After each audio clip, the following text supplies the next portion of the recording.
Ngayong episode, tatalakayin naman natin ang mga advantage ng pagtatanim na gamit ang mga heirloom seeds. Kung gusto mo ng better production, mas malaki, mas matamis, ma-achieve mo yung gusto mo ng klase ng output, you go for hybrid. Go for hybrid. Yes. Kung gusto mo naman ng natural, sustainable, ito ay masasabi natin is original creation. Yes, tama, galing. Diba? And sustainable. Yan, sustainable. Creation ni God kasi kahit na 100 years, kahit ilang taon, malapos na ang mundo, pwede pa silang itanim. Tutubo pa rin ito. Yes. Maganda pa rin ang output. I-save nyo lang po yung mga seed. Ano nga ba ang heirloom seeds kumpara sa mga hybrid o F1 seeds? Ang heirloom ay ang orihinal na buto na pwede nating paulit-ulit na gamitin sa pagtatanim. At maganda pa rin ang magiging output. Di tulad ng mga hybrid o F1 seeds, isang batch mo lang magagamit at pag itinanim, hindi ka na makakapag-produce ng magandang harvest. Kapag heirloom seeds ang ating gamit, napaka-sustainable nito. Pwede kang magtabi ng binhi kada harvest at itanim itong muli sa susunod na planting season. Hindi ka nabibiling muli ng mga binhi at maiinis pa sa pabago-bagong presyo nito. Sa episode na ito, alamin natin kung ano pa ba ang mga advantages sa pagbabalik sa pagtatanim na gamit ang heirloom seeds. Mag-heirloom na lang kayo. Yes. Malaki na rin po ang kabawasan ng pagbili ng mga binhi. Yes, of course, 24,000 per hectare. Sa kanilang mga ano. Pero ito, tanim ka ng 1 hektarya, itira mo yung 1,000 square meter, yung isang pitak, for seed savings, then yan sa itanim mo ulit next planting season. Ayan. So, hindi ka na bumili ng 24,000 or 24,000. Malaki pa lang kaibahan din talaga. Laki ng matitipid. So nag-compute ako. So yung 24,000 nasa maximum range yun. Let's say sabihin mo na sa 1 hektarya. Sabihin mo ng 15,000 na lang. Diba? Diyan ako talaga. Dito sa Agri sa Agri. Don't forget to like and subscribe. Yes, si Sir Jerry, thank you Lord. Talagang lahat na ng mga kakaibang mga produce, kinokolekta at itinatanim dito ang mga binhi. Yes. Ngayon naman, meron tayong mais. Anong klaseng mais ito? This is popcorn. Popcorn na mais. Mais. Ito yung tinatawag nilang strawberry popcorn. They are native in other countries, especially in Japan. Galing sa Japan. Sa ibang bansa. Okay. Tapos in-import natin sa Pilipinas, pwede na itanim dito. Pwede na itanim. Na-acclimatize na sila. At actually, hindi naman masela ng mais. Pero ito, these are 4th generation na sa akin. Oh, wow. Until nakapag-produce na ako ng ganito karami. So, ibig sabihin, nare-replant mo siya from the seed, heirloom siya. Yes, dahil heirloom sila. Yan. Talakayin natin, sir, ng onte yung heirloom, no? Kasi yung nakaraang mga episodes natin, puro pagtatanim tayo. Yung buto, pag-usapan naman natin. Pag sinabing heirloom, nagtanim ka, nagkaroon ng bunga, pwede mong pagbinhiin itong bunga tama na ito. Po. At ito na mismo ang i-replant mo rin. Yes, opo. So, kaibahan doon sa mga hybrid na nabibili sa mga nagbebenta ng seeds. Apo, ang kaibahan po nila kasi yon ay selective breeding na ginagawa nila sa laboratory. Kumbaga, pinaghalo-halo yung mga genes ng mga magagandang variety, no? Tapos, pag tinanim mo siya ulit, lalabas na yung inferior na variety. Kasi nga, hindi talaga po siya akma na itanim ng paulit-ulit. Kasi nga, they want to control the industry. So, kaya nakadepende lagi si farmer doon sa producer. Sa producer ng seedlings na hybrid. Na hybrid. Yeah. At the same time, yun nga po, business, no? Na gusto nila paulit-ulit kang bumili sa kanila. Ayun, sa atin, just save the seeds, then you can plant them over and over again. Actually, pwede mong pamana to sa mga susunod na henerasyon. Sa kaapu-apuhan. Kaapu-apuhan. Kahit ilang cycle ulit, tanim, itabi yung binhi, tanim ulit. For 100 years. Noong unang panahon, ganun po ang ginagawa. Wala pa po kasi mga scientists noon na nangingialam para ma-dominate or kumbaga ma-monopolize yung industry. So let's put it that way, no? But on the good sense, yung iba naman ng mga farmers na gusto talaga nila ng better quality. Yes, yan po yung advantage ng option naman ng mga hybrid. Tama po. So it's not really that bad. Kung gusto mo ng better production, mas malaki, mas matamis, ma-achieve mo yung gusto mo ng klase ng output, you go for hybrid. Go for hybrid. Yes. Kung gusto mo naman ng natural, sustainable, ito ay masasabi natin is original creation ni God. Yes, tama, galing. Diba? And sustainable. Yan, sustainable. Creation ni God kasi kahit na 100 years. Yeah, kahit ilang taon, matapos na ang mundo, pwede pa silang itanim. Tutubo pa rin ito. Yes. Maganda pa rin ang output. I-save nyo lang po yung mga seeds. Yan. So, etong particular na mais na this is strawberry variety. Yan. So, ito ay for popcorn production. Yes. Naman. And this one also is may halo na tong mga 4 na variety. Mayroon siyang yellow, white, purple, dark purple, pink. Yan, no? Yan siya. Ganda, no? So, ano naman ang tanong naman ng mga viewers natin? Ano naman ang market mo dito, sir, sa iyong popcorn? Market. Popcorn. When it comes to market, kasi, natikman na namin to, syempre, kaya namin tinanim, no? Iba kasi ang lasa niya. Malinamnam siya. Mamaya magluluto tayo. Ayun. Alright. The favorite Tikiman. Kaya po ako lumalaki. Kahit saan ako magpunta, pinapakain ako ng kung ano-ano. Mamaya magluluto po tayo nito. At the same time, ang ano ko nito, yung nakikita ko po ba, kasi halos lahat naman ng family, somehow or another, within the week, parang gusto mong kumain ng popcorn eh. When you get together, Netflix, mayroon kang iahanda. Oh yes. Netflix, So ito po, it's a must try talaga na itanim sa bukid, sa garden ninyo. Para anytime, may bisita ka, mayroon kang iahapag na pwedeng yung isang ganito kalaki na pwede na tong isang bowl ng popcorn. Pwede. Social yung ano mo. Yes. Diba? So, may kulay yung popcorn mo. Yeah. Hindi siya yellow. Saka pipitasin mo Hindi sa bakuran. Tama. Yung planting season na ito, sir. Wala naman yung same lang din ng pagtatanim ng corn. Any other corn. Ang difference lang is we're going back to the original. Yes, tama po. Yung heirloom na tinatawag, no? Yan po ay isa sa magandang tema talaga is ibalik natin ang kaalaman sa mga viewers natin, sa mga kababayan na nanunumbalik sa pagtatanim. Kailangan alam nyo po kung ano ang ibig sabihin ng hybrid seeds at saka ng heirloom. Yes po. Yan. So kung kayo ay naturalist, ni Sir Jerry na unti-unti nang nagiging ermitanyo dito. Ayaw nang kumain ng mga hybrid. Haba na yun. Yeah. Siya ang ermitanyo, well-shaped. Pero when it comes to the knowledge of eating natural food, nandito na lahat. May mulberry, may jujube, kamote na heirloom din, original din. May tubo. Yan. So, at ngayon naman mais. Yes. So, ilang variants pa ng mais ang meron ka dito? Meron tayong black, white, red, Vietnam sticky, we have. So, pero hindi pa tayo naglalabas. And lahat ito ay mga heirloom. Lahat heirloom po yan. Yeah, advocate ka rin ng heirloom. Yes, dyan ako nagsimula, sir. Sa heirloom. So nakilala sa mga dati nang nakakilala kay Sir Jerry, siya po ay advocate ng pagtatanim ng heirloom. Para sustainable hanggang sa kanyang susunod na henerasyon. Yes. At pwedeng-pwede po tayong magpaparami pa ng mga seeds. Ayan, so kung gusto nilang bumili ng heirloom seeds mo, pwede ba? Yes po, pwede. Ayan, so punta po kayo sa description.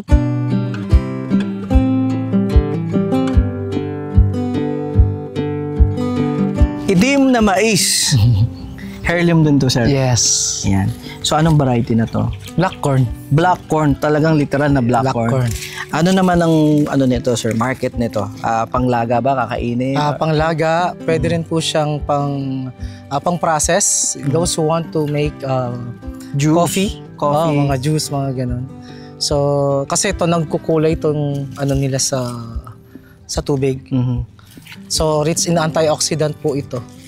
Pag mga ganito, mga dark colors. Dark color, black. Black po talaga yan. Medyo itim talaga. Meron ba tayo dito pang laga? Titikman ko. Pwede, mamaya. Ayan. Pahanap tayo. Sa wakas, makakatikim po ako ng itim na mais. At sa lahat ng mga pinunta ko dito, content kay Sir Jerry, ngayon lang ako makakatikim. Kaya, kasi mga heirloom. Mga heirloom po ito. At ang ginagawa nyo ngayon, sir, itong santo is pagpaparami na kayo ng binhi. So, sir, bakit po kayo nagpaparami ng mga heirloom seeds? Lalo na ng black corn at iba't ibang variants. Kasi nga, ang advocacy natin is yung sustainability. So, gusto nating bentahan or sabihin natin ipakalat yung mga heirloom para nang sa ganon, hindi na sila ulit bibili ng mga seeds. They can keep them for themselves, seed savings, and then so that they can plant it in the next season of their planting. Ayan. So sa mga nagtatanim ng mga mais dyan, no, ano po ba ang possible ng market nito sa merkado? Kumbaga, hindi ba mabibigla yung mga natin, consumers na ang itim naman ng mais, ayoko niyan. Opo. Pang yan, engkanto. Kumbaga, Una siguro sabihin natin na out of curiosity, sigurado ang tao. Bibili siya. Okay. Kasi it's black. At the same time, syempre yung mga magagaling naman din sa farming, sa pagmamais, sasabihin niya kahit na medyo mura to, possible to, ida-dry ko, pwede ko siyang itanim kasi pwede na siyang itanim. Kung malalaman niyang heirloom. At kung kahit hindi niya malalaman, sigurado susubok pa rin siya. Susubok at susubok. Marami pong bumili ng hybrid na seeds pagkatapos nilang pamungahin, nagtangka pa rin sila itanim ulit. Tapos ano nangyari? Ngeong. Inferior ibang lalabas. Kasi nga hindi sila heirloom. Unlike this one, pwede silang itanim pamana sa susunod na henerasyon. Yeah. So napakaganda po ng advocacy ni Sir Jerry na ibalik ang kaalaman sa mga farmers natin. Kasi mga new breed of farmers, medyo yung iba hindi na nila naiintindihan pa. Ang alam lang nila, hybrid at saka F1. Yan, yung mga F1. Even yung mga katutubo, pagka bibili sila ng pananim na ampalaya, ang lagi nilang sinasabi hybrid. Kasi madali daw itanim, mas maraming bunga, mas malaki, mas mabigat, mas maganda ang kita nila. Kaya lang, pag nawala na yung seed company, or sabihin natin na paano kapag nagtaas, so wala ka ng ibang option.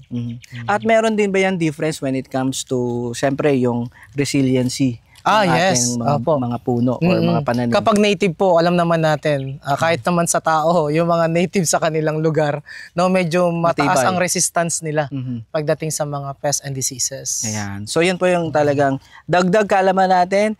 Buhayin po natin ang kaalaman when it comes to planting our native seeds, native trees, native crops na dating naghahari sa mga lupa ng ating bansa. Yes. Ngayon naman ang naghahari na ay mga hybrid kasi for mass production lagi. So kung kayo ay nagtitipid at naturalist na rin, katulad ni Sir Jerry, pwede po kayong bumili ng seeds. Magkano ba na bibili sa iyo ang seeds na naka-bundle po tayo ng presyo nito. Gaya sa bundle. So ano na yung bundle natin? Banggitin mo na. 1,000 pesos per 110 seeds. 110 seeds. Pieces. Ayan. So ibig sabihin ay meron silang 110 pieces na itatanim. Ang kanyang survival rate sa 110 pieces. 90% germination rate. Ayan. So hindi kayo malulugi. 90%. And if naman di tumubo or sabihin natin parang lugi ako, we're willing to replace. Ayan. So bibigyan pa kayo. Just pay the shipping lang. Shipping fee. Napakabait na, no? Kaya ito po mga pananim na ito sa likod na ito, konting tikim lang, mas marami ang pangbinhi. Yes. Dahil ipinamamahagi niya yung hindi lang yung kaalaman, yung materyales para sa inyong farm. Yan. So kung kayo naman ay happy na i-try sa inyong mga consumers, sa inyong target market, na subukan din ito, mas malaki po ang inyong matitipid when it comes to production. Yes. Hindi na kayo bili ng binhi. Imagine in culinary, you serve the black corn na heirloom sa mga bisita ninyo sa bahay. Yeah.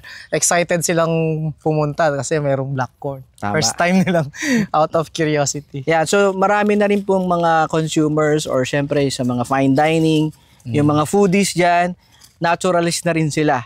So mas gusto nila yung mga heirloom, yung mga pagkain, mga original. Sabi nga nila original. Yung pong term natin na original, ito po yung original na creation ni God na mais. Hindi po yung hybrid. Yes po. Kaya yung hybrid is for mass production, no? Yes. So paulit-ulit natin yan, tinatalakay para kung bago man kayo sa agri, meron po tayong bagong parang awareness na pinanunumbalik natin ang mga heirloom seeds dito sa Pilipinas. Palaganapin po natin. Iba't ibang variants, no? Ilang variants ng heirloom seeds ng mais? 1, 2, 3, 4, mga more or less mga 10 yan. 10 variants ng mais. Sir, kung i-compare nila doon sa na lagi nating nabibili sa merkado, ano po yung lasa nito? This one is more on starchy, but we have some variants na sticky siya. So yung sticky niya is yan yung lagkitan.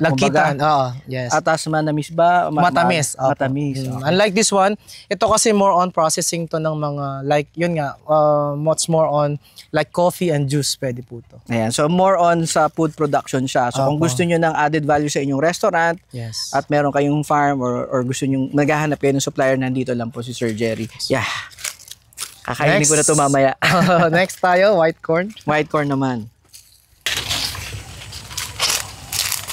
Ito po yung ating native white sticky corn. Ayan.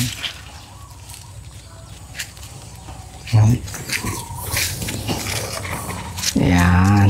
So ito ba pang more on pang consumption siya na pang gulay or Yes, pang gulay at saka ayun nga, pwede siya sa market pang benta. Kasi meron din namang lumalabas na mas malaki. Depende kasi sa pag-aalaga. So kung titingnan mo, parang pareho lang din siya sa nasa merkado. Tama, oo. Pero yung bakit hybrid pa yung itinatanim? Oo, yung tinatanim nila. Pwede naman kasi nga nawala na to, sir. Mm. Nawala na to sa ano. Kaya mag-aano talaga kami. Nawala na kasi siya. So yan. So we'll get another one here. We have also sagada. Ito, makapuno to. So. Yan. So kulang pa sila sa araw. Yan. Pero we're going to eat this one. Yeah. Matitikman ko rin yan. So meron pa tayo dito isa. Piniinan ko na yan.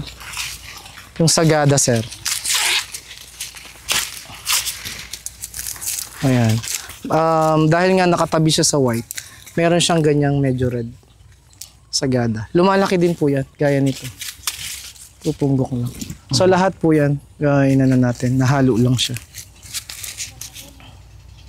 Yan, parang may... Yan. Yan. Pwede to kainin. Pwede? Ang tamis? Grabe. Naka-video ka? Ang tamis, no? Ang Ba't tamis. kinain mo? Ha? Ilalaga, no? Hindi na kailangan to. Ang tamis. Pinipigilan ko, bungis-ngis kasi ako tumawa eh. Natatawa ako sa kanya. Ang tamis, sir. Sarap, no? Native to. Ito yung heirloom. Kahapon, kumain ako yung nilaga. Kinain mo rin to.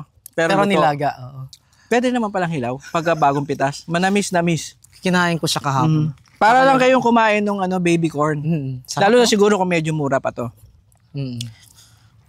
Relax. May mo siguro masira tiyan ko, no? Masarap. Ito yung mga variant po natin ng corn. Iba't ibang variants. Kagandahan nito, lalong-lalo na itong white corn.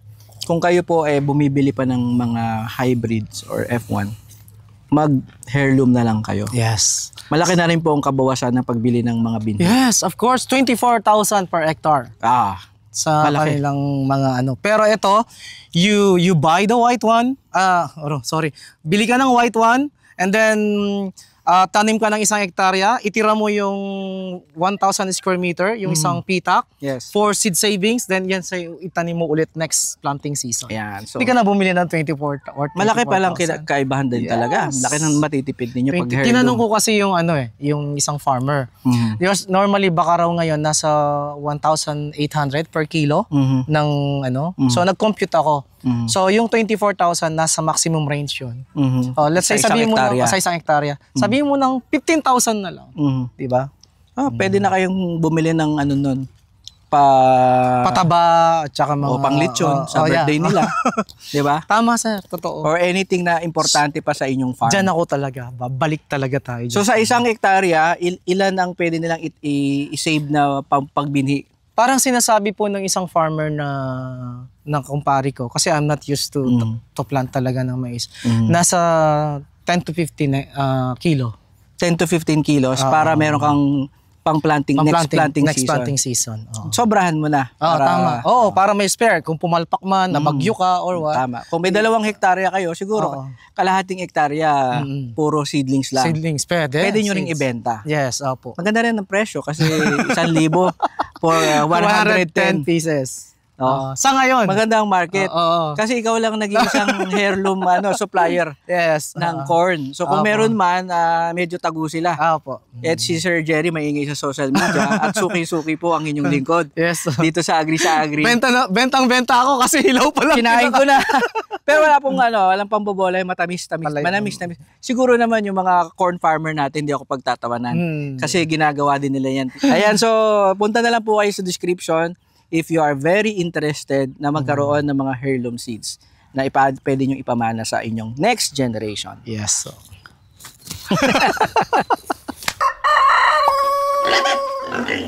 Don't forget to like and subscribe.